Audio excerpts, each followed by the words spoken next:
नमस्कार दोस्तों, मैं आपकी दोस्त वंदना। आज मैं आपके लिए लेकर आई हूँ प्रेमचंद की कहानी ईदगाह, जो बाल मनोविज्ञान पर आधारित है। तो फिर शुरू करते हैं कहानी ईदगाह। रमज़ान के पूरे 30 रोज़ों के बाद ईद आई है। कितना मनोहर, कितना सुहावना प्रभाव है। वृक्षों पर अजीब हरियाली है, खेतों में कुछ अजीब रौनक है, आसमान पर कुछ अजीब लालिमा है। आज का सूर्य देखो, कितना प्यारा, कितना शीतल है, मानो संसार को ईद की बधाई दे रहा है। गांव में कितनी हलचल है। ईदगाह जाने की तैयारियां हो रही हैं। किसी के कुर्ते में बटन नहीं है, पड़ोस के घर से सुई धागा मांगने दौड़ा जा रहा है। किसी के जूते कड़े हो गए हैं, उनमें तेल डालने के लिए तेले के घर भागा जाता है। जल्दी जल्दी बैलों को सानी पानी दे दे, ईदगाह से लौटते लौटते दोपहर हो जाएगी। 3 कोस का पैदल रास्ता, फिर सैकड़ों आदमियों से मिलना भेंटना, दोपहर के पहले लौटना असंभव है। लड़के सबसे ज़्यादा प्रसन्न हैं। किसी ने 1 रोज़ा रखा है, वह भी दोपहर तक, किसी ने वह भी नहीं। लेकिन ईदगाह जाने की खुशी उनके हिस्से की चीज़ है। रोजे बड़े बुढ़ों के लिए होंगे, इनके लिए तो ईद है। रोज ईद का नाम रटते रहते थे। आज वो आ गई। अब जल्दी पड़ी है कि लोग ईदगाह क्यों नहीं चलते हैं। इन्हें गृहस्थी की चिंताओं से क्या प्रयोजन। सेवैयों के लिए दूध और शक्कर घर में है या नहीं है, इनकी बला से। ये तो सेवैयाँ खाएंगे। वह क्या जाने कि अब्बा जान क्यों बदहवास चौधरी कायम अली के घर दौड़े जा रहे हैं। उन्हें क्या खबर कि चौधरी आंखें बदल ले तो ये सारी ईद मुहर्रम हो जाए। उनकी अपनी जेबों में तो कुबेर का धन भरा हुआ है। बार बार जेब से अपना खजाना निकाल कर गिनते हैं और खुश होकर फिर रख लेते हैं। महमूद गिनता है, 1, 2, 10, 12, उसके पास 12 पैसे हैं। मोहसिन के पास 1, 2, 3, 8, 9, 15 पैसे हैं। इन्हीं अनगिनती पैसों में अनगिनती चीज़ें लाएंगे, खिलौने, मिठाइयाँ, बिगुल, गेंद और जाने क्या क्या। और सबसे ज़्यादा प्रसन्न है हामिद। वह 4-5 साल का एक गरीब सूरत दुबला पतला लड़का, जिसका बाप गत वर्ष हैजे की भेंट हो गया और माँ न जाने क्यों पीली होती होती एक दिन मर गई। किसी को क्या पता क्या बीमारी है। कहती तो कौन सुनने वाला था। दिल पर जो कुछ बीतती थी वो दिल में ही सहती थी, और जब न सहा गया तो संसार से विदा हो गए। अब हामिद अपनी बूढ़ी दादी अमीना की गोद में सोता है और उतना ही प्रसन्न है। उसके अब्बा जान रुपए कमाने गए हैं, बहुत सी थैलियाँ लेकर आएंगे। अम्मी जान अल्लाह मियाँ के घर से उसके लिए बड़ी अच्छी अच्छी चीज़ें लाने गई हैं, इसलिए हामिद प्रसन्न है। आशा तो बड़ी चीज़ है, और फिर बच्चों की आशा, उनकी कल्पना तो राई का पर्वत बना लेती हैं। हामिद के पाँव में जूते नहीं हैं, सिर पर एक पुरानी धुरानी टोपी है जिसका गोटा काला पड़ गया है, फिर भी वह प्रसन्न है। जब उसके अब्बा जान थैलियाँ और अम्मी जान नियामतें लेकर आएंगे तो दिल से अरमान निकाल लेगा। तब देखेगा मोहसिन, नूरे और सम्मी कहाँ से उतने पैसे निकालेंगे। अभागिन अमीना अपनी कोठरी में बैठी रो रही है। आज ईद का दिन, उसके घर में दाना नहीं। आज आबिद होता तो क्या इसी तरह ईद आती और चली जाती। इस अंधकार और निराशा में वह डूबी जा रही है। किसने बुलाया था इस निगोड़ी ईद को। इस घर में उसका कोई काम नहीं, लेकिन हामिद, उसे किसी के मरने जीने से क्या मतलब। उसके अंदर प्रकाश है, बाहर आशा।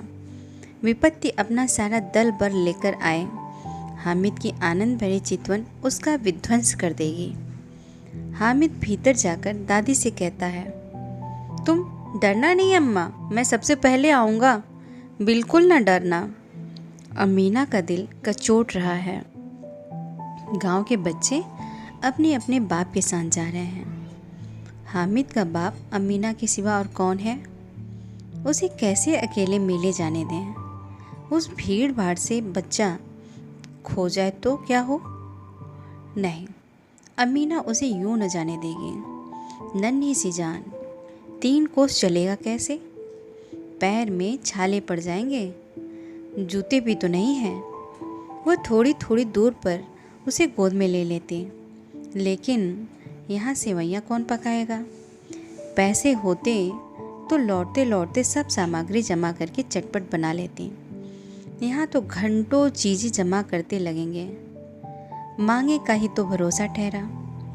उस दिन फहीमन के कपड़े सिले थे। 8 आने पैसे मिले थे। उस अठन्नी को ईमान की तरफ बचाती चली आती थी इस ईद के लिए। लेकिन कल ग्वालिन सिर पर सवार हो गई तो क्या करती? हामिद के लिए कुछ नहीं है तो 2 पैसे का दूध तो चाहिए ही। अब तो कुल 2 आने पैसे बचे रहे हैं। 3 पैसे हामिद की जेब में, 5 अमीना के बटुए में। यही तो बिसात है और ईद का त्यौहार। अल्लाह ही बेड़ा पार लगावे। धोबिन और नाइन और मेहतरानी और चूड़ीहारनी सभी तो आएंगी। सभी को सेवैयाँ चाहिए और थोड़ा किसी की आंखों नहीं लगता। फिर किस किस से मुँह चुराएगी? और मुँह क्यों चुराए? साल भर का त्यौहार है। ज़िंदगी खैरियत से रहे। उनकी तकदीर भी तो उसी के साथ है। बच्चे को खुदा सलामत रखें। ये दिन भी कट जाएंगे। गांव से मेला चला और बच्चों के साथ हामिद भी जा रहा था। कभी सबके सब दौड़कर आगे निकल जाते, फिर किसी पेड़ के नीचे खड़े होकर साथ वालों का इंतज़ार करते। यह लोग क्यों इतना धीरे धीरे चल रहे हैं? हामिद के पैरों में तो जैसे पर लग गए हैं। वह कभी थक सकता है? शहर का दामन आ गया। सड़क के दोनों ओर अमीरों के बगीचे हैं। पक्की 4 दीवारी बनी हुई है। पेड़ों में आम और लीचियां लगी हुई हैं। कभी कभी कोई लड़का कंकड़ी उठाकर आम पर निशाना लगाता है। माली अंदर से गाली देता हुआ निकलता है। लड़के वहाँ से 1 फरलांग पर खूब हंस रहे हैं। माली को कैसा उल्लू बनाया है। बड़ी बड़ी इमारतें आने लगीं। यह अदालत है, यह कॉलेज है, यह क्लब घर है। इतने बड़े कॉलेज में कितने लड़के पढ़ते होंगे? सब लड़के नहीं हैं जी, बड़े बड़े आदमी हैं। सच, उनकी बड़ी बड़ी मूछें हैं। इतने बड़े हो गए हैं, अभी तक पढ़ने जाते हैं। ना जाने कब तक पढ़ेंगे और क्या करेंगे इतना पढ़कर। हामिद के मदरसे में 2-3 बड़े बड़े लड़के हैं, बिल्कुल 3 कौड़ी के। रोज़ मार खाते हैं, काम से जी चुराने वाले। इस जगह भी उसी तरह के लोग होंगे और क्या। क्लब घर में जादू होता है। सुना है यहाँ मुर्दों की खोपड़ियाँ दौड़ती हैं और बड़े बड़े तमाशे होते हैं, पर किसी को अंदर नहीं जाने देते। और वहाँ शाम को साहब लोग खेलते हैं।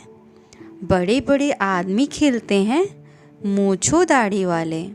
और मेमें भी खेलती हैं। सच, हमारी अम्मा को यह दे दो, क्या नाम है, बैट, तो उसे पकड़ ही न सके, घुमाते ही लुढ़क जाए।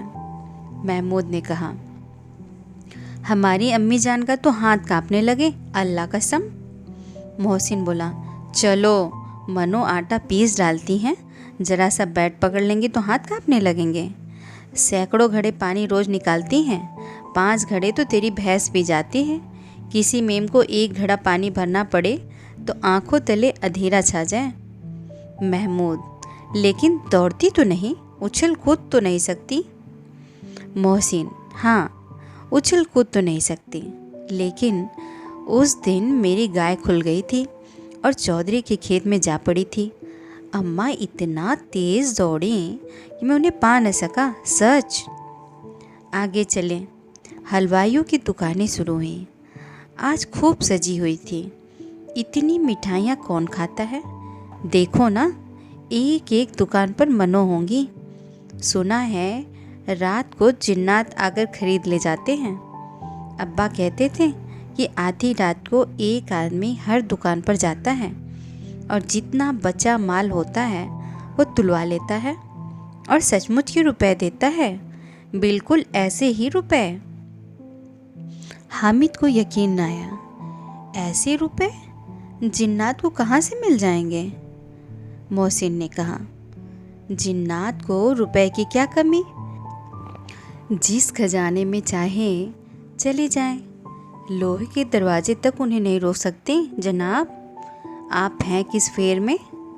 हीरे जवाहरात तक उनके पास रहते हैं, जिससे खुश हो गए उसी टोकरो जवाहरात दे दिए। अभी यहीं बैठे हैं, 5 मिनट में कलकत्ता पहुंच जाएं। हामिद ने फिर पूछा, जिन्नात बहुत बड़े बड़े होते हैं? मोहसिन, एक एक सिर आसमान के बराबर होता है जी। ज़मीन पर खड़ा हो जाए तो उसका सिर आसमान से जा लगे, मगर चाहे तो एक लोटे में घुस जाए। हामिद, लोग उन्हें कैसे खुश करते होंगे? कोई मुझे यह मंत्र बता दे तो जिन्न को खुश कर लो। मोहसिन, अब ये तो मैं नहीं जानता, लेकिन चौधरी साहब के काबू में बहुत से जिन्नात हैं। कोई चीज़ चोरी जाए, चौधरी साहब उसका पता लगा देंगे और चोर का नाम बता देंगे। जुमराती का बछुआ उस दिन खो गया था, 3 दिन हैरान हुए, कहीं न मिला। तब छक मार कर चौधरी के पास गए।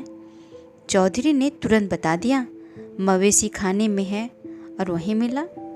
जिन्नात आकर उन्हें सारे जहान की खबर दे जाते हैं। अब उसकी समझ में आ गया कि चौधरी के पास क्यों इतना धन है और क्यों उनका इतना सम्मान है। आगे चलें, यह पुलिस लाइन है, यहीं सब कांस्टेबल कवायद करते हैं। रैटन 5 हो, रात को बेचारे घूम घूम कर पहरा देते हैं, नहीं चोरियां हो जाएं।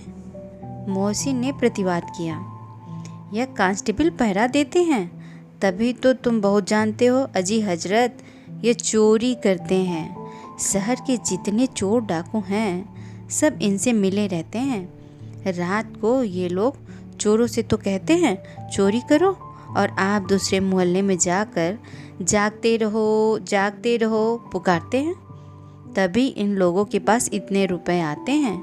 मेरे मामू एक थाने में कांस्टेबल हैं, 20 रुपया महीना पाते हैं, लेकिन 50 रुपये घर भेजते हैं। अल्लाह कसम, मैंने एक बार पूछा था कि मामू आप इतने रुपए कहाँ से पाते हैं? हंस कर कहने लगे बेटा अल्लाह देता है। फिर आप ही बोले, हम लोग चाहें तो एक दिन में लाखों मार लाएं। हम तो इतना ही लेते हैं जिसमें अपनी बदनामी न हो और नौकरी न चली जाए। हामिद ने पूछा, यह लोग चोरी करवाते हैं तो कोई इन्हें पकड़ता नहीं? मोहसिन उसकी नादानी पर दया दिखाकर बोला, अरे पागल, इन्हें कौन पकड़ेगा? पकड़ने वाले तो ये लोग खुद हैं, लेकिन अल्लाह इन्हें सजा भी खूब देता है। हराम का माल हराम में जाता है। थोड़े ही दिन हुए, मामों के घर में आग लग गई, सारी लेई पूंजी जल गई, एक बर्तन तक न बचा। कई दिन पेड़ के नीचे सोए, अल्लाह कसम, पेड़ के नीचे। फिर न जाने कहाँ से 100 कर्ज लाए तो बर्तन भाड़े लाए। हामिद, 100 तो 50 से ज़्यादा होते हैं। कहाँ 50, कहाँ 100। 50 एक थैली भर होता है, 100 तो 2 थैलियों में भी ना आए। अब बस्ती घनी होने लगी। ईदगाह जाने वालों की टोलियां नजर आने लगीं, एक से एक भड़कीले वस्त्र पहने हुए, कोई इक्के तांगे पर सवार, कोई मोटर पर। सभी इत्र में बसे, सभी के दिलों में उमंग। ग्रामीणों का यह छोटा सा दल अपनी विपन्नता से बेखबर, संतोष और धैर्य में मगन चला जा रहा था। बच्चों के लिए नगर की सभी चीज़ें अनोखी थीं। जिस चीज़ की ओर ताकते ही रह जाते, और पीछे से बार बार हॉर्न की आवाज़ आने पर भी चेतते नहीं। हामिद तो मोटर के नीचे जाते जाते बचा। सहसा ईदगाह नजर आई। ऊपर इमली की घने वृक्षों की छाया है, नीचे पक्का फर्श है जिस पर जाजम बिछा हुआ है और रोजेदार की पंक्तियाँ एक के पीछे एक न जाने कहाँ तक चली गई हैं, पक्की जगत के नीचे तक, जहाँ जाजम भी नहीं है। नए आने वाले आकर पीछे की कतार में खड़े हो जाते हैं। आगे जगह नहीं है। यहाँ कोई धन और पद नहीं देखता। इस्लाम की निगाह में सब बराबर है। इन ग्रामीणों ने भी वजू किया और पिछली पंक्ति में खड़े हो गए। कितना सुंदर संचालन है, कितनी सुंदर व्यवस्था। लाखों सिर एक साथ सिजदे में झुक जाते हैं, फिर सबके सब एक साथ खड़े हो जाते हैं, एक साथ झुकते हैं और एक साथ घुटनों के बल बैठ जाते हैं। कई बार यही क्रिया होती है, जैसे बिजली की लाखों बत्तियां एक साथ प्रदीप्त हो जाएं और एक साथ बुझ जाएं और यही क्रम चलता रहे। कितना अपूर्व दृश्य था, जिसकी सामूहिक क्रियाएं, विस्तार और अनंतता हृदय को श्रद्धा, गर्व और आत्मानंद से भर देती थी।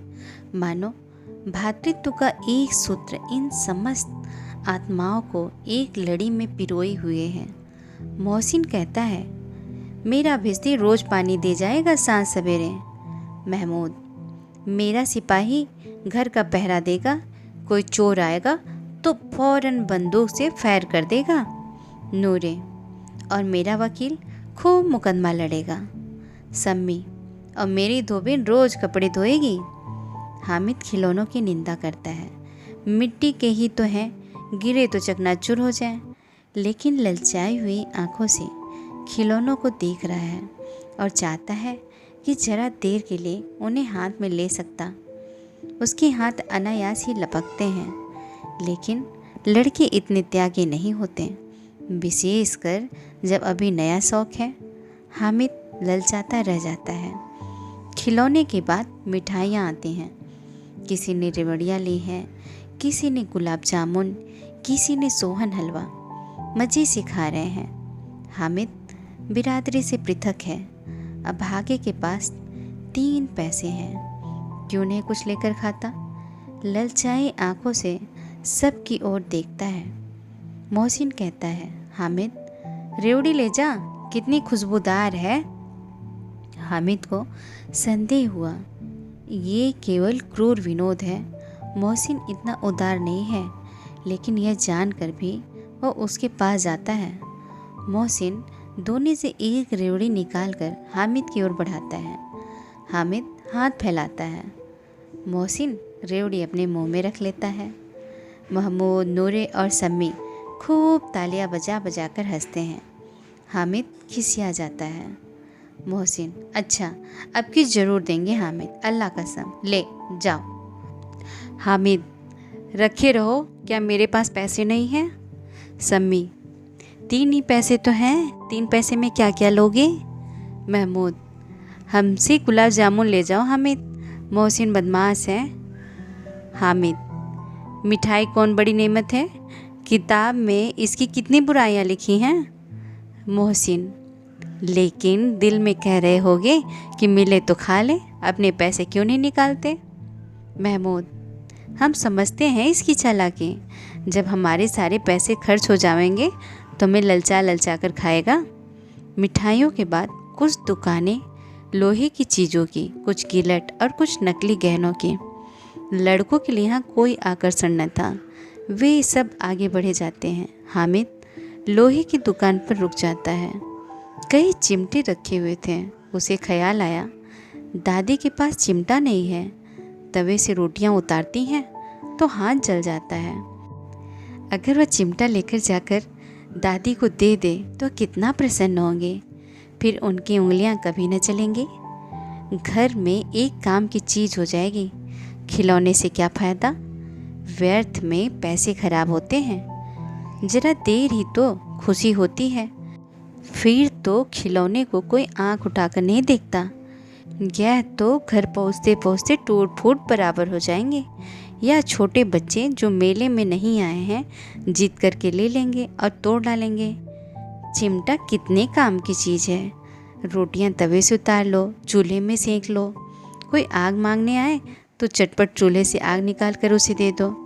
अम्मा बेचारी को कहाँ फुर्सत है कि बाजार आए, और इतने पैसे ही कहाँ मिलते हैं, रोज़ हाथ जला लेती है। हामिद के साथी आगे बढ़ गए। सबील पर सबके सब शरबत पी रहे हैं। देखो सब कितने लालची हैं, इतनी मिठाइयाँ ली, मुझे किसी ने एक भी न दी। उस पर कहते हैं मेरे साथ खेलो, मेरा यह काम करो।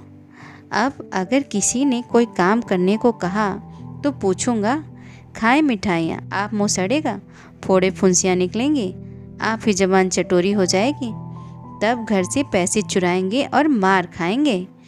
किताब में झूठी बातें थोड़ी ही लिखी है, मेरी ज़बान क्यों ख़राब होगी। अम्मा चिमटा देखते ही दौड़कर मेरे हाथों से ले लेंगी और कहेंगी, मेरा बच्चा अम्मा के लिए चिमटा लाया है, कितना अच्छा लड़का है। इन लोगों के खिलौने पर कौन इन्हें दुआएं देगा। बड़ों की दुआएं सीधा अल्लाह के दरबार में पहुंचती हैं और तुरंत सुनी जाती हैं। मेरे पास पैसे नहीं हैं, तभी तो मोहसिन और महमूद यूँ मिजाज दिखाते हैं। मैं भी इनसे मिजाज दिखाऊंगा, खेले खिलौने और खाए मिठाइयाँ। मैं नहीं खेलता खिलौने, किसी का मिजाज क्यों सहूँ। मैं गरीब से ही किसी से कुछ मांगने तो नहीं जाता।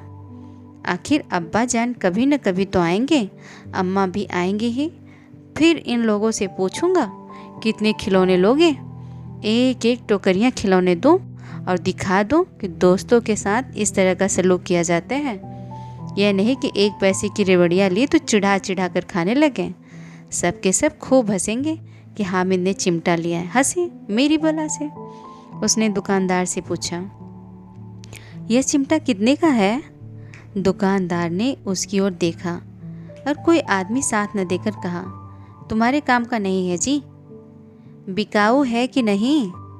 बिकाऊ क्यों नहीं है, और यहाँ क्यों लाद लाए हैं। तो बताते क्यों नहीं कै पैसे का है। 6 पैसे लगेंगे। हामिद का दिल बैठ गया। ठीक ठीक 5 पैसे लगेंगे, लेना हो तो लो, नहीं चलते बनो। हामिद ने कलेजा मजबूत करके कहा, 3 पैसे लोगे। यह कहता हुआ वह आगे बढ़ गया कि दुकानदार की घुड़कियाँ न सुने, लेकिन दुकानदार ने घुड़कियाँ नहीं दी, बुलाकर चिमटा दे दिया। हामिद ने उसे इस तरह कंधे पर रखा मानो बंदूक है, और अब शान से अकड़ता हुआ संगियों के पास आया। जरा सुने सब के सब क्या आलोचनाएं करते हैं। मोहसिन ने हंसकर कहा, यह चिमटा क्यों लाया पगले, इसे क्या करेगा। हामिद ने चिमटे को ज़मीन पर पटक कर कहा, जरा अपना भिस्ती ज़मीन पर गिरा दो, सारी पसलियाँ चूर चूर हो जाएं बच्चों की। महमूद बोला, तो यह चिमटा कोई खिलौना है। हामिद, खिलौना क्यों नहीं है, अभी कंधे पर रखा बंदूक हो गई, हाथ में ले लिया फकीरों का चिमटा हो गया। चाहूँ इससे मजीरे का काम ले सकता हूँ। एक चिमटा जमा दूँ तो तुम लोगों के सारे खिलौनों की जान निकल जाए। तुम्हारे खिलौने कितनी ही जोर लगाएं, मेरे चिमटे का बाल भी बाका न कर सकते। मेरा बहादुर शेर है चिमटा। सम्मी ने खंजरी ली थी, प्रभावित होकर बोला, मेरी खंजरी से बदलोगे, 2 आने की है। हामिद ने खंजरी की ओर उपेक्षा से देखा। मेरा चिमटा चाहे तो तुम्हारी खंजरी का पेट फाड़ डाले। बस एक चमड़े की झिल्ली लगा दी, ढप ढप बोलने लगी। जरा सा पानी लग जाए तो ख़त्म हो जाए। मेरा बहादुर चिमटा आग में, पानी में, आंधी में, तूफान में बराबर डटा खड़ा रहेगा। चिमटे ने सभी को मोहित कर लिया। अब पैसे किसी के पास धरे हैं, फिर मेले से दूर निकल आए हैं। 9 कब के बज गए, धूप तेज हो रही है, घर पहुंचने की जल्दी हो रही है। बाप से जिद भी करें तो चिमटा नहीं मिल सकता। हामिद है बड़ा चालाक, इसलिए बदमाश ने अपने पैसे बचा रखे थे। अब बालकों के 2 दल हो गए, मोहसिन, महमूद, सम्मी और नूरे एक तरफ, हामिद अकेला दूसरी तरफ। शास्त्रार्थ हो रहा था। सम्मी तो विधर्मी हो गया, दूसरे पक्ष से जा मिला। लेकिन मोहसिन, महमूद और नूरे भी हामिद से 1-1, 2-2 साल बड़े होने पर भी हामिद के आघातों से आतंकित हो उठे। उसके पास न्याय का बल है और नीति की शक्ति। एक ओर मिट्टी है, दूसरी ओर लोहा, जो इस वक्त अपने को फौलाद कह रहा है, वह अजेय है, घातक है। अगर कोई शेर आ जाए तो मियाँ भिश्ती के छक्के छूट जाए, मियाँ सिपाही मिट्टी की बंदूक छोड़कर भागे, वकील साहब की नानी मर जाए, चोंगे में मुंह छिपाकर ज़मीन पर लेट जाए, मगर यह चिमटा, यह बहादुर, यह रुस्तमे हिंद लपक कर शेर की गर्दन पर सवार हो जाए और उसकी आंखें निकाल लेगा। मोहसिन ने एड़ी चोटी का जोर लगाकर कहा, अच्छा, पानी तो नहीं भर सकता। हामिद ने चिमटा सीधा खड़ा करके कहा, भिश्ती को एक डांट बताएगा तो दौड़ा हुआ पानी लेकर उसके द्वार पर छिड़कने लगेगा। मोहसिन परास्त हो गया, पर महमूद ने कुमुक पहुंचाई, अगर बच्चा पकड़ जाए तो अदालत में बंदे बंदे फिरेंगे, तब तो वकील साहब के पैरों पड़ोगे। हामिद इस प्रबल तर्क का जवाब न दे सका। उसने पूछा, हमें पकड़ने कौन आएगा? नूरे ने अकड़ कर कहा, यह सिपाही बंदूक वाला। हामिद ने मुंह चिढ़ाकर कहा, यह बेचारे हम बहादुर रुस्तमे हिंद को पकड़ेंगे? अच्छा लाओ, अभी जरा कुश्ती हो जाए, इसकी सूरत देखकर दूर से भागेंगे, पकड़ेंगे क्या बेचारे? मोहसिन को एक नई चोट सूझ गई। तुम्हारे चिमटे का मुंह रोज आग में जलेगा। उसने समझा था कि हामिद लाजवाब हो जाएगा, लेकिन यह बात न हुई। हामिद ने तुरंत जवाब दिया, आग में बहादुर ही कूदते हैं जनाब। तुम्हारे यह वकील, सिपाही और भिश्ती लौंडियों की तरह घर में घुस जाएंगे। आग में कूदना वह काम है जो रुस्तमे हिंद ही कर सकता है। महमूद ने एक जोर लगाया, वकील साहब कुर्सी मेज पर बैठेंगे, तुम्हारा चिमटा तो बावर्ची खाने में ज़मीन पर पड़ा रहेगा। इस तर्क ने सम्मी और नूरे को भी सजीव कर दिया। कितने ठिकाने की बात कही है पट्टे ने। चिमटा बावर्ची खाने में पड़ा रहने के सिवा और क्या कर सकता है? हामिद को कोई फड़कता हुआ जवाब न सूझा तो उसने धांधली शुरू की, मेरा चिमटा बावर्ची खाने में नहीं रहेगा। वकील साहब कुर्सी पर बैठेंगे तो जाकर उन्हें ज़मीन पर पटक देगा और उनका कानून उनके पेट में डाल देगा। बात कुछ बनी नहीं, खासी गाली गलौज थी, लेकिन कानून को पेट में डालने वाली बात छा गई। ऐसी छा गई कि तीनों सुरमा मुँह ताकते रह गए, मानो कोई धेलचा कनकौआ किसी गंडे वाले कनकौए को काट गया हो। कानून मुंह से बाहर निकालने वाली चीज़ है, उसको पेट के अंदर डाल दिया जाना बेतुकी सी बात होने पर भी कुछ नया बन रखती है। हामिद ने मैदान मार लिया। उसका चिमटा रुस्तमे हिंद है। अब इसमें मोहसिन, महमूद, नूरे, सम्मी किसी को भी आपत्ति नहीं हो सकती थी। विजेता को हारने वालों से जो सत्कार मिलना स्वाभाविक है वह हामिद को भी मिला। औरों ने 3-3, 4-4 आने पैसे खर्च किए पर कोई काम की चीज़ न ले सके। हामिद ने 3 पैसे में रंग जमा लिया। सच ही तो है, खिलौनों का क्या भरोसा, टूट फूट जाएंगे। हामिद का चिमटा तो बना रहेगा बरसों। संधि की शर्तें तय होने लगीं। मोहसिन ने कहा, जरा अपना चिमटा दो, हम भी देखें। तुम हमारा भिश्ती लेकर देखो। महमूद और नूरी ने भी अपने अपने खिलौने पेश किए। हामिद को इन शर्तों को मानने में कोई आपत्ति न थी। चिमटा बारी बारी से सबके हाथ में गया और उनके खिलौने बारी बारी से हामिद के हाथ में आए। कितने खूबसूरत खिलौने हैं। हामिद ने हारने वालों के आंसू पोंछे। मैं तुम्हें चिढ़ा रहा था, सच। ये चिमटा भला इन खिलौनों की क्या बराबरी करेगा? मालूम होता है, अब बोले। लेकिन मोहसिन की पार्टी को इस दिलासे से संतोष नहीं होता। चिमटे का सिक्का खूब बैठ गया है। चिपका हुआ टिकट अब पानी से न छूट रहा है। मोहसिन, लेकिन इन खिलौनों के लिए कोई हमें दुआ तो न देगा? महमूद, दुआ तो लिए फिरते हो, उल्टे मार न पड़े। अम्मा ज़रूर कहेंगी, मेले में यही मिट्टी के खिलौने मिले।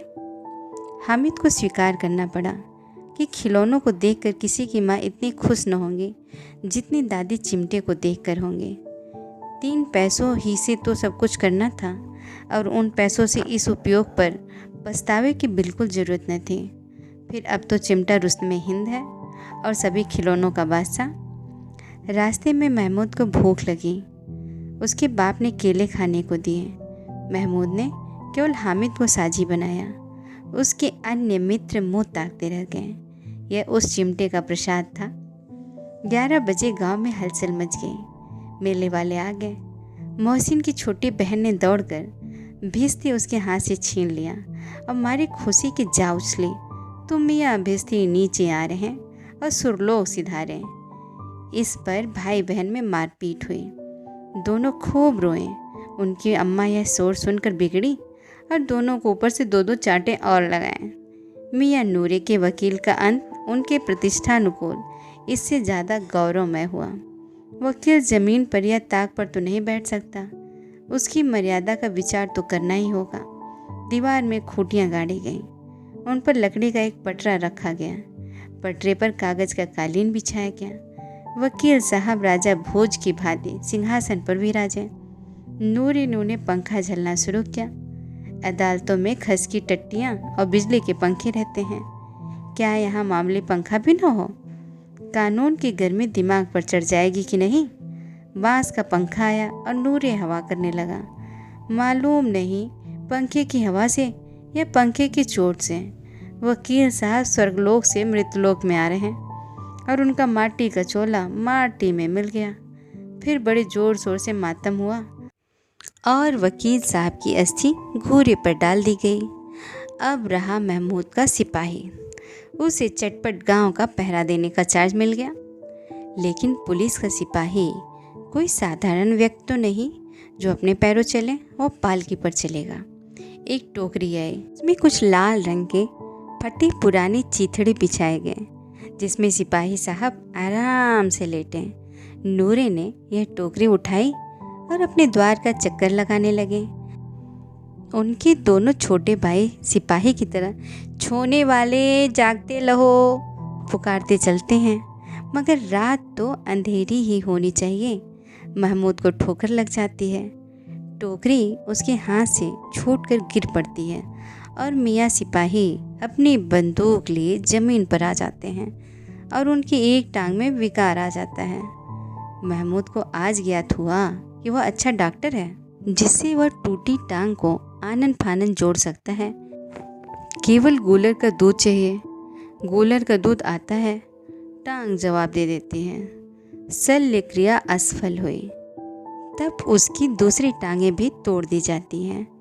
अब कम से कम एक जगह आराम से बैठ तो सकता है। एक टांग से तो न चल सकता था न बैठ सकता था।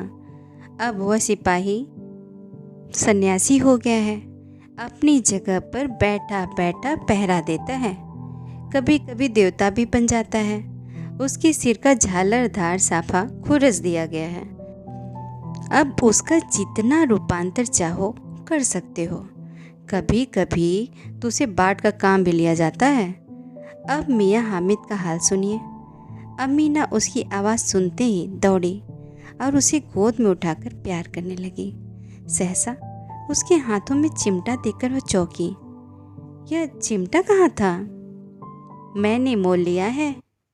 क्या पैसे में? 3 पैसे दिए। अमीना ने छाती पीट ली। यह कैसा बेसमझ लड़का है कि दोपहर हुआ, कुछ खाया न पिया, लाया क्या चिमटा? सारे मेले में तुझे और कोई चीज़ न मिली जो ये लोहे का चिमटा उठा लाया? हामिद ने अपराधी भाव से कहा, तुम्हारी उंगलियां तवे से जल जाती थी इसलिए मैंने इसे ले लिया। बुढ़िया का क्रोध तुरंत स्नेह में बदल गया और स्नेह भी वह नहीं जो प्रगल्भ होता है और अपनी सारी कसक शब्दों में बिखेर देता है। यह मूक स्नेह था, खूब ठोस, रस और स्वाद से भरा हुआ। बच्चे में कितना त्याग, कितना सद्भाव और कितना विवेक है। दूसरों को खिलौने लेते और मिठाइयाँ खाते देखकर इसका मन कितना ललचाया होगा। इतना जब्त इससे हुआ कैसे? वहाँ भी इसे अपनी बुढ़िया दादी की याद बनी रही। अमीना का मन गदगद हो गया। और अब एक बड़ी विचित्र बात हुई। हामिद के इस चिमटे से भी विचित्र। बच्चे हामिद ने बूढ़े हामिद का पार्ट खेला था। बुढ़िया अमीना बालिका अमीना बन गई थी। वह रोने लगी। दामन फैलाकर हामिद को दुआएं देती जाती थी और आंसू की बड़ी बड़ी बूंदी गिराती जाती थी। हामिद इसका रहस्य क्या समझता।